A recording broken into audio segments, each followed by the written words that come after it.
کہ منت یہ کیوں نہیں مانی کہ یا اللہ میرا کام ہو جائے میں 100 نفل پڑھوں گا؟ جو بھی منت مانگتا ہے وہ دیکھ کی مان لیتا ہے، بکرے کی منت ہی مانتے ہو، یہ کیوں نہیں منت مانتے کہ یا اللہ میرا کام ہو جائے تو میں پورا قرآن شریف ختم کروں گا؟ یہ ذرا پڑھنا پڑتا ہے، اس لیے عبادت کرنی پڑتی ہے، اس لیے اس کی منت ہی نہیں مانتے سرے سے۔ حضرت فاطمہ نے کیا منت مانگی؟ بچے صحیح ہو جائیں گے تو بولیے 3 روزے رکھوں گے۔ اللہ تبارک و تعالیٰ نے بچوں کو شفا عطا فرما دی، اور میں سمجھتا ہوں یہ کربلا کی ٹریننگ تھی۔ روزے رکھے بچوں نے، کس نے روزے رکھے؟ بچوں نے۔ کس نے؟ 7-8 سال کی عمریں بچوں کی۔ حضرت علی فرماتے جب میں نے دیکھا نا میرے بچے بھی روزے سے ہیں تو میں کہیں سے تھوڑے سے جوں لایا، یہ شہزادے ہیں کائنات کے سب سے بڑے۔ فرماتے میں نے بی بی پاک کو دیے تو سیدہ پاک نے جوں پیسے روٹیاں پکائیں، اور جب عین افطاری کے وقت کھانا سامنے آیا تو دروازے پہ بھکاری آیا، عین اس بڑا بے نیاز ہے اللہ، عجیب رنگ ہے مالک کا۔ عین افطاری کا وقت جب آدمی کہتا ہے کہ فٹافٹ ہو جائے، بھکاری دروازے پہ آیا اور اس نے صدا دی، او میرے رسول کے گھر والوں، کئی دنوں سے روٹی نہیں کھائی۔ حضرت علی نے، حضرت فاطمہ نے بچوں کی طرف دیکھا تو امام حسین چھوٹے تھے سب سے، انہوں نے سب سے پہلے برتن اٹھائے کھانے والے، اور کہنے لگے اماں میں نہ دے کے آؤں۔ حضرت فاطمہ رشک کرنے لگی، مصطفیٰ کے نواسے باہر گئے، اپنے حصے کا کھانا وَيُبْصِرُونَ عَلَىٰ أَنفُسِهِمْ وَلَوْ كَانَ بِهِمْ خَصَاصَةٌ۔ اللہ فرماتے انہیں بڑی اشد ضرورت بھی ہو پھر بھی وہ دوسروں پہ اثار کر دیتے۔ وہ کھانا باہر امام حسین دے آئے، پانی سے روزہ کھولا، کھجورے کھائی، لیٹ گئے، سویرے کھجورے کھائی، روزہ رکھ لیا۔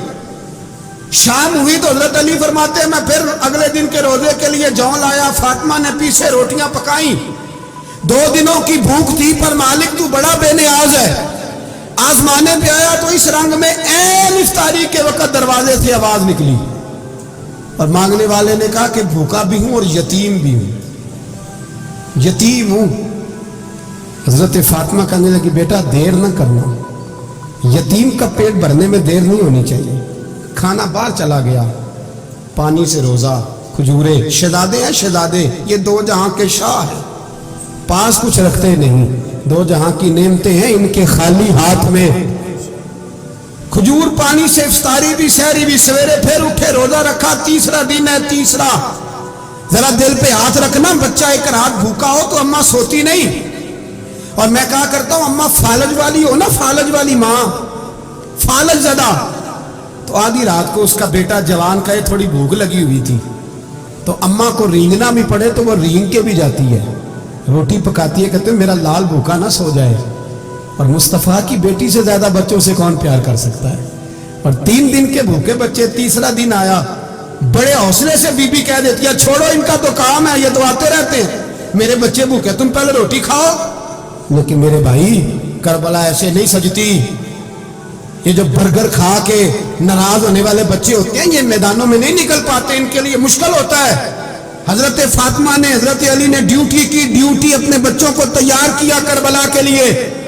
تیسرے دن جب رکھا صاحب نے کھانا تو باہر سے بولنے والا بولا کہا میں مسکین ہوں، لاچار ہوں، گھر بھی کوئی نہیں، کھانا بھی کوئی نہیں۔ امام حسین پھر اٹھے، تیسرے دن کا بھی کھانا دے دیا۔ حضرت علی فرماتے ہیں میں بچے پکڑ کے مسجد لے کے گیا، کہیں بھوک سے میرے لال گر نہ جائیں۔ کہتے ہیں ہامتے کامتے تینوں شہزادے مسجد میں داخل جو ہوئے تو بس ہماری قیمت پڑ گئی، مول پڑ گیا ہمارا۔ کہتے ہیں مسجد میں قدم رکھا تو ایسے لگا جیسے نبی پاک ہمارا انتظار کر رہے ہیں۔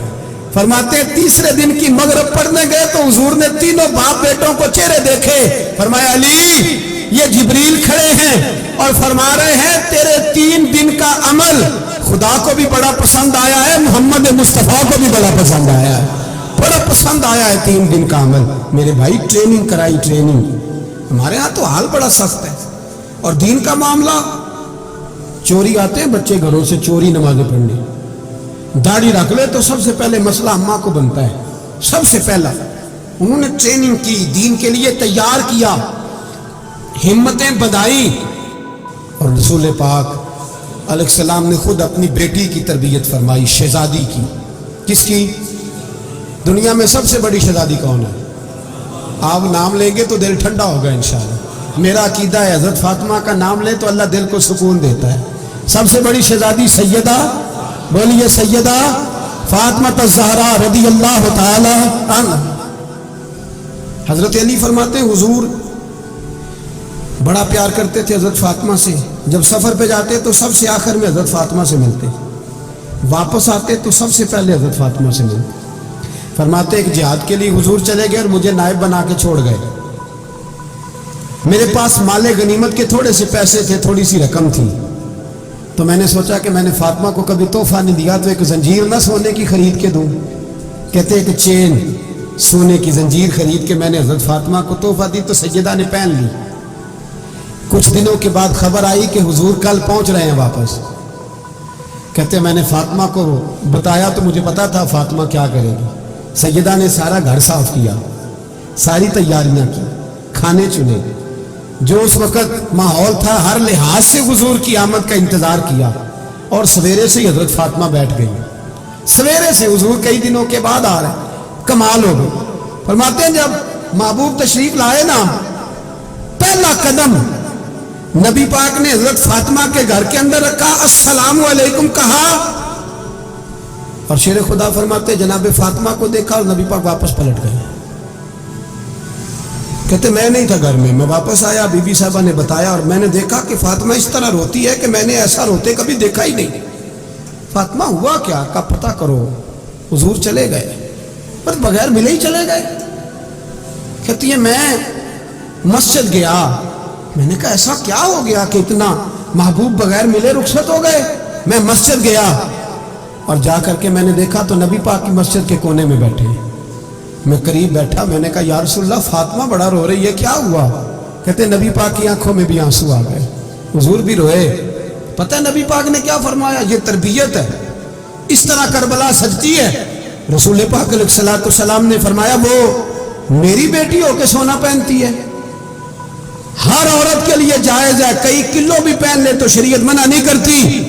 حضور نے فرمایا میری بیٹی ہو کے سونا پہنتی ہے. اگر فاطمہ بھی سونا پہنے گی تو امت کی غریب بیٹیاں کس کے طریقے پہ چلیں گی؟ غریب بیٹیاں کس کے طریقے؟ جو باپ مجبور ہو کے 12 بندوں کے ساتھ بیٹی کو رخصت کرے گا وہ کہہ تو سکے گا نا میں اس طرح شادی کر رہا ہوں جس طرح مصطفیٰ نے فاطمہ کی تھی، وہ کہہ تو سکے گا نا.